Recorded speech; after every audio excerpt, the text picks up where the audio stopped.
Dear students, welcome to another lecture on development administration. In this lecture, we will discuss designing bureaucracy for development.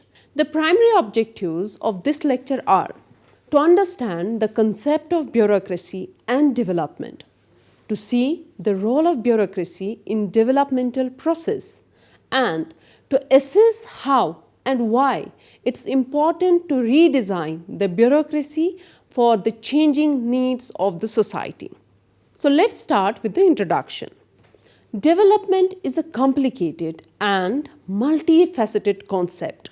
The goals of development depend on the concept of development, which in turn depends on the social, economic, and political conditions prevailing in the country.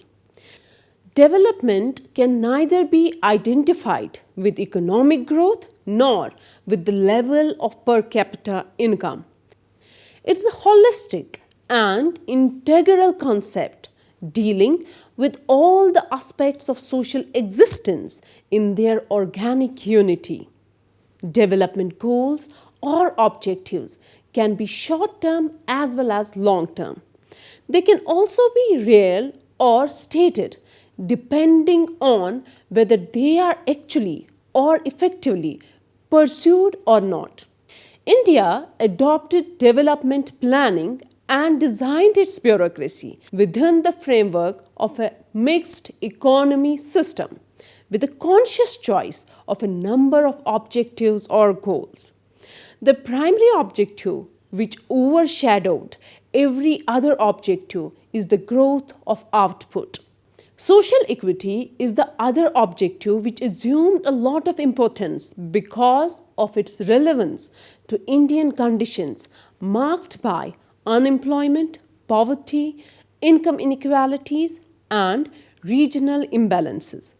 Other goals of development for which bureaucracy was accordingly institutionalized are attainment of modernization, industrialization, and self-reliance. A bureaucracy is an instrument which is devised for the fulfillment of certain purposes.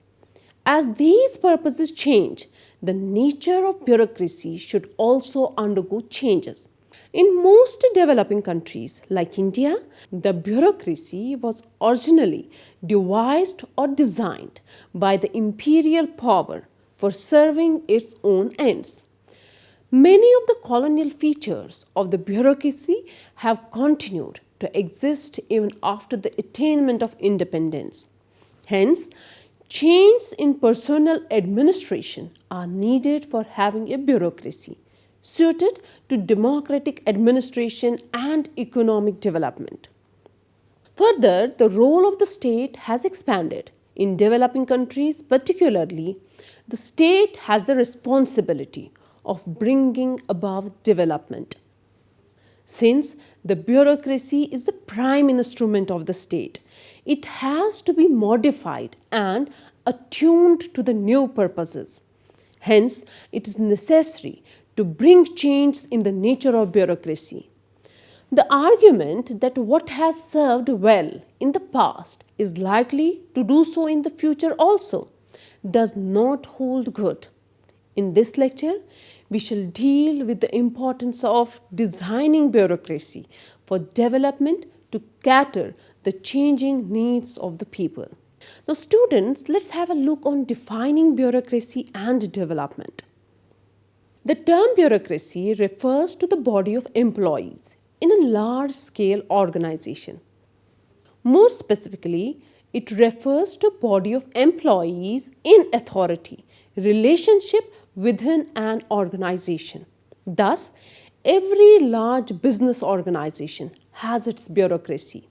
In the government, there are civil and military bureaucracies. In the literature of public administration, the term civil bureaucracy has a wider connotation than the term civil service. Thus, while employees of autonomous corporations are not counted among civil servants, they are said to belong to the bureaucracy. It's notable that the bureaucracy does not include elected politicians. It consists only of appointed employees. In common usage, the term bureaucracy is sometimes also used to refer to routine and delay in official work. However, in the study of public administration, while routine and delay are taken into account, the term bureaucracy is used to refer only to appointed officials. However, the term development is generally used to refer to economic, political, and social changes, such as increase in national income, industrialization, strengthening of the nation state, urbanization, and spread of education, and wider use of mass media, such as newspapers, radio, and television. The bureaucracy, both governmental and business, participates in bringing about these changes and so is said to be an important instrument of development. However, there is a big debate about this conception of development and hence about the role of the bureaucracy. Thus, Mahatma Gandhi maintains that such development, modeled on Western civilization, accentuates selfishness and violence, leads to concentration of power and wealth, and puts emphasis on material needs instead of spiritual development. His ideal society would, therefore, do away with all concentration of power and wealth, and hence also with bureaucracy. Karl Marx is also opposite to concentration of power and wealth. In his view, this concentration reaches its maximum in capitalist society. The supersession of capitalism would, in the course of time, do away with the bureaucracy also. Max Weber maintains that the bureaucracy is an efficient instrument for implementing policies of state. But it's also a source of alienation in the society. On the contrary, there are other scholars who believed that bureaucracy is an instrument which is devised for the fulfillment of certain purposes. As these purposes change, the nature of bureaucracy should also undergo change. So, designing bureaucracy becomes important here because bureaucracy must be development oriented and relevant to the changing societal needs. Bureaucracy and development are two components of development philosophy, if seen from an overview, seem to possess opposing values, ideas, as bureaucracy represents static or orthodox and rigid values, while development advocates dynamic, moving values. Bureaucracy, weaved by the Weberian model and other theorists, pertains to same routine, unchanged and repeated procedures that enable it to continue, achieve its pre-established goals, and handle its problems like a system without being influenced by external factors. Development as a concept, on the other hand, is seen as a phenomenon influenced by the concept of change and is quick to adapt and adjust to changes coming in through both external as well as internal factors on the way to development. It is the administrative process evolved for developing countries, and in the developing countries till now, bureaucracy, by shedding its Weberian character, is the only neutral, biggest existing and stable machinery that can achieve and lead the way towards the process of development in the developing countries. Therefore, in the context of developing countries, bureaucracy and development are complementary and interdependent instead of being hostile to one another for the purpose of development administration. In order to sensitize the bureaucracy for development process, it's suggested to provide them training in attitudinal change and incorporate dynamic and social values in them to know the requirement, preparation of strategy, and implementation of programs in the present ecological setting in order to uplift the socio-cultural and economic status of the country. Bureaucracy, apart from its own duties like development policy formulation and implementation, as well as educating people about the policies, has been suggested to utilize their specialist knowledge in order to play the role of a friend, facilitator, coordinator, guardian, philosopher, and guide to the factors like market and civil societies, as well as other instruments of development administration. In the process of development, and bureaucrats have been asked to patiently assist people in the same. Therefore, as one can understand now that overall evaluation and implementation of development administration programs are carried out by the bureaucracy, playing the leading role in developing nations. Now, students, let's have a look on designing bureaucracy for development. Development became the center of politics of the third world nations in the 1950s. The underlying proposition and latent goal was that with sufficient foreign aid and a revamped administrative system, the new nations would closely follow, if not altogether achieve, the industrial progress of the West. The latent goal was to modernize but not uproot the existing structures and processes, thereby keeping the poor and backward societies locked into a cycle of dependence and underdevelopment. Another reason that can be suggested was to counter the Marxist-Leninist ideological prescriptions, offering a class-less society. New nations had to be saved from the appeals of communism. The political role of the bureaucracy in India and in most third world countries is subsumed in modernization theory and the allied concept of development administration, both developed by American social scientists on the assumption of the need for state-directed socio-economic change modeled on Western liberal capitalist regimes. These sponsors of modernization and development have been oblivious of the pre-independence bureaucratic regimes, weakly articulated political infrastructures, and highly segmented and iniquitous socio-economic structures of most third world countries. It's assumed that the bureaucracy would behave like Platonic guardian kings without any interest of its own. The colonial administrative structure in India was left undisturbed by and large even after independence, which meant a tacit acceptance of the political role of the bureaucracy operative from crucial administrative positions such as departmental secretary, collector, and others. Despite occasional calls for modernization, development, and poverty amelioration, the basic structure of the Indian polity has never been tempered with any radical sense. Rather, the so-called development policy, as studies points out, has reinforced the traditional power structures in many instances. The process of socio-economic development, instead of bringing about radical restructuring, seems to have admirably furthered the cause of the bourgeoisie, the landed interests, the bureaucracy, and the politicians. A relationship of close interdependence has developed over the years among these groups.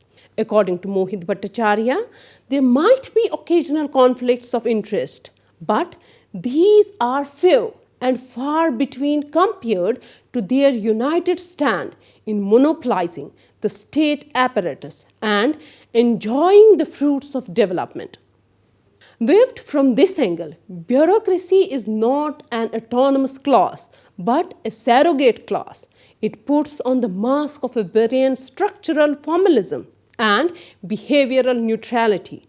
But in reality, far from being neutral and rule-bound. It bends the rules with alacrity to serve the vested interests, which is a way of serving its own interests. Now, students, let's have a look on redesigning bureaucracy for personal development. A bureaucracy is an instrument which is devised for the fulfillment of certain purposes. As these purposes change, the nature of the bureaucracy should also undergo changes. Many of the colonial features of the bureaucracy have continued to exist even after the attainment of independence. Hence, changes in personal administration are needed for having a bureaucracy suited to democratic administration. Further, the role of the state has expanded. In developing countries particularly, the state has the responsibility of bringing about development. Since the bureaucracy is the prime instrument of the state, it has to be modified and attuned to the new purposes. Hence, it is necessary to bring change in the nature of bureaucracy.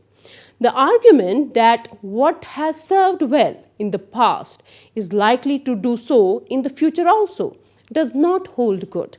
Dear students, let's now discuss the various aspects of personal administration one by one. The first is the classification, recruitment, and placement. In India, government employees have been classified on the rank system into services, classes, and grades since colonial times. A person may move from one job or position to another, and yet his rank can remain unchanged. Obviously, this system of classification is not suited to a bureaucracy with a diversity of positions, having varying functions and responsibilities required by the large number of developmental activities. The system of position classification, in which jobs rather than the persons are classified, is more suited for our present needs. If recruitment were for particular jobs, we would be more careful about the special qualifications of each candidate. Specialized knowledge tend to become more and more important in the modern world. Members of the bureaucracy have to perform various jobs requiring highly specialized knowledge. It's true that at present also there are various kinds of specialists in the bureaucracy. However, they are often recruited as members of services rather than for particular jobs. Hence, many members of the bureaucracy do not possess the knowledge required for the job which they hold. The capability of the bureaucracy can also be enhanced by paying attention to the aptitude and interest of an officer while making the placement or posting him to a particular place.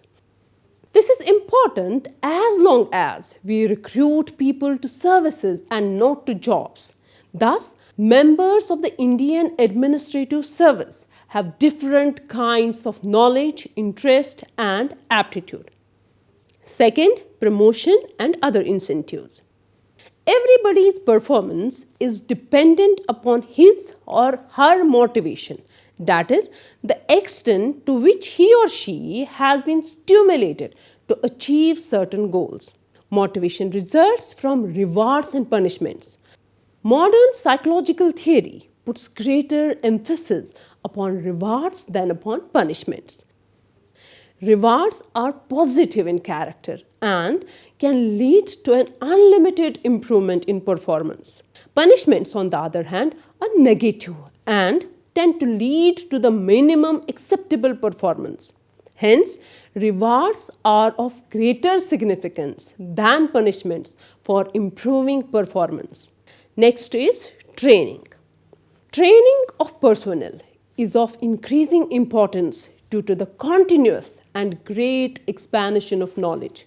The use of science and technology makes it possible to immeasurably increase productivity. Thus, the Green Revolution or great increase in agricultural productivity has come about in Punjab, Haryana, and Western UP.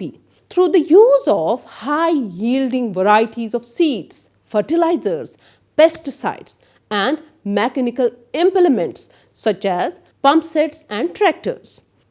Hence, it is important to impart this new knowledge of functionaries of agriculture departments of all state governments in the country. Similarly, other employees must also update their knowledge, like the doctors, engineers, architects, and managers. Next is disciplinary action. We have noted earlier that Indian administration suffers from a lack of use of reward and punishment. We have also noted that reward is more effective than punishment for influencing performance. What we need, therefore, is a system which combines rewards and punishments. The possibility of punishment must be there, for it is required by accountability. The students, let's have a look on the redesigning bureaucracy and organizational development. Now we propose to examine how the organizational structure can be developed.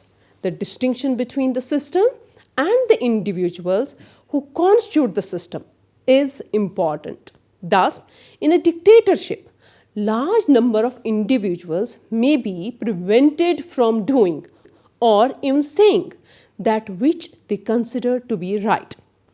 Hence, a political system which provides freedom to the individual is better than one that does not. Similarly, the quality of an administrative structure is dependent upon the extent to which it allows the utilization of the potentialities of its members. A structure is a set of relationships.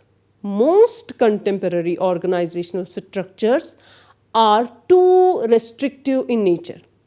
The ways in which the structure needs to be reformed are decentralization, enhanced role of specialists, reorientation of staff agencies, delegation of authority, and reduction in number of levels.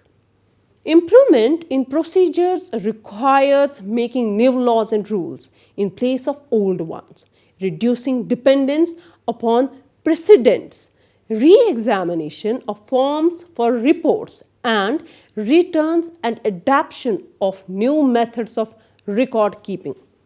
Effective enhancement in bureaucratic capability can be achieved only with economic, political, social, and cultural development.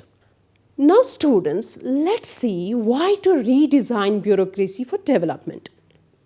Till about 50 years ago, it was believed that in democratic government, while politicians formulated policy, the bureaucracy implemented it. However, research work has shown that this is not wholly true. The making and implementation of policy are so deeply interconnected that it is impossible to separate them. Thus, the formulation of new policy requires an understanding of the reasons for the successes and failures in regard to earlier policies. This feedback can best be provided by members of the bureaucracy due to their wide experience and knowledge. In other words, since members of the bureaucracy often stay in their jobs longer than politicians, and since they have more detailed information, their advice on policy matters comes to constitute a valuable contribution. Their role in policy formulation has tended to gain importance also due to the expansion of the role of the state. Thus, it's well recognized that both in developed and developing countries, the bureaucracy plays an important role in policy formulation. What's notable is that its role in policy formulation is much greater in developing countries than in developed ones. We shall now discuss the reasons for this, and the first reason is bureaucracy as a channel of communication. The society consists of different sections, such as those of farmers, landlords, workers, small businessmen, big businessmen, and so on. Their interests conflict to some extent. It is the function of the state to bring about a balance among their interests. so that the interests of each section are fulfilled as far as practicable in the given economic situation. Hence, the aspirations, needs, problems and grievances of each section have to be communicated to the government. This communication between the government and the various sections of the society takes place to a large extent through the bureaucracy. Second is the bureaucracy as the repository of information. The formulation of policy requires a lot of information. Thus, one needs to know why certain policies failed earlier. For example, suppose the policy of expanding secondary education in villages failed earlier mainly because of poverty. Boys and girls had to earn their own upkeep, and so parents could not afford to send them to school. This information helps in devising a new policy which combines training in productive work with literary education so that the youth earn while they learn. The bureaucracy has the advantage of long experience, where politicians come and go. The experience of the bureaucracy makes it a repository of information about the past. Third one is bureaucracy as a group of technical advisors. The bureaucracy comes to have an important role in policy formulation also because of the technical knowledge possessed by it. There are three main reasons for it. First, growth of science and technology. Second, expanding role of the state. And third, increasing complexity of the administration. The growth of science and technology changed the nature of agriculture and industrial production. Thus, agriculture nowadays requires the use of chemical fertilizers, pesticides, high-yielding varieties of seeds, pump sets and tractors. The formulation of agricultural policy requires knowledge of these. Such knowledge is possessed by specialists in agricultural science. Similarly, specialists are required in areas like health, education, industry, control of crime and so on. Hence, specialists of almost all kinds are nowadays recruited as members of the bureaucracy, and their advice is depended upon in the formulation of policies.